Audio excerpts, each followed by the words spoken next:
Welcome back to the channel Future Speed Hub 2026.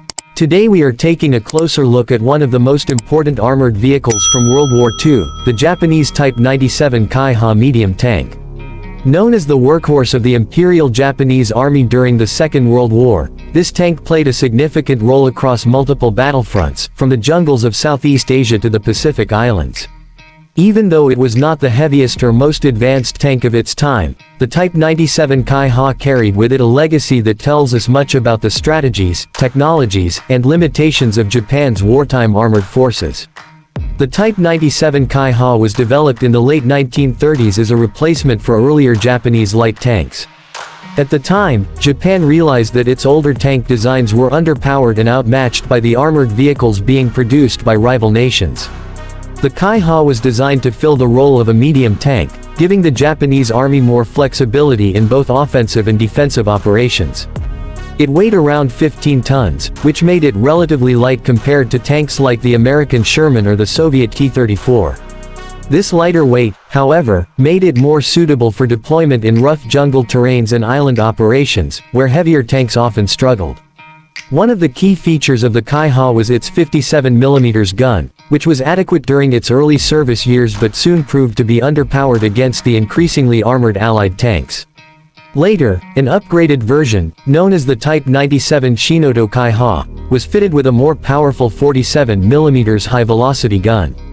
This upgrade gave the tank a better fighting chance against Allied armor, though it was still often at a disadvantage against heavier vehicles like the Sherman. In terms of protection, the armor of the Type 97 was relatively thin, offering between 8 to 33mm of steel plating. While this was enough to protect against small arms fire and light anti-tank weapons, it was not sufficient against the larger caliber guns fielded by the Allies.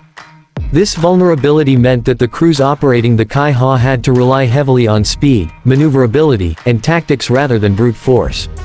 The Kaiha was powered by a Mitsubishi diesel engine, producing around 170 horsepower. This allowed the tank to reach speeds of up to 38 km per hour on roads, which was considered decent for its time. The use of a diesel engine was an advantage compared to gasoline engines, as it reduced the risk of catastrophic fires when the tank was hit in battle. The reliability of this engine made the Kaiha a durable machine, capable of performing in the harsh conditions of Asia and the Pacific. The Kaiha saw extensive service throughout World War II.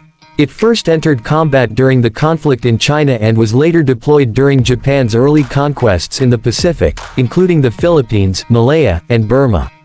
Against lighter Allied forces in the early stages of the war, the Kaiha performed well. However, as the conflict progressed and the Allies introduced more advanced tanks, the limitations of the Kaiha became clear.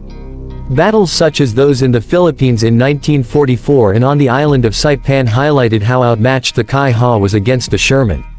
Despite its shortcomings, the Kaiha remained a vital part of Japanese armored divisions until the end of the war. Its relatively low cost and ease of production meant that Japan could manufacture and deploy large numbers of these tanks.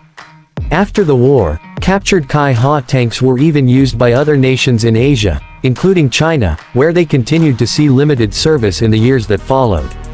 The legacy of the Type 97 Kaiha lies not in its battlefield dominance but in what it represents. It shows how Japan's tank development was shaped by the unique challenges of the environments in which they fought.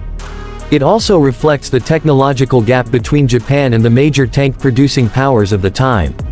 While the Kaiha may not have matched the firepower or armor of its rivals, it was a symbol of Japanese persistence, ingenuity, and adaptation during a global conflict. As we look back today, the Type 97 Kaiha stands as a reminder of the varied and complex history of World War II armor. Each tank, whether considered powerful or weak, tells part of the story of how nations fought, adapted, and evolved their strategies and technologies in the most destructive war in history. The Kaiha's story continues to fascinate historians, military enthusiasts, and model builders alike, as it represents a unique chapter in the history of armored warfare. Thank you for joining us here on Future Speed Hub 2026 to explore the history and details of the Type 97 Kaiha. If you enjoy learning about military technology, history, and the machines that shaped the modern world, make sure to stay connected with the channel for more. I will see you in the next video.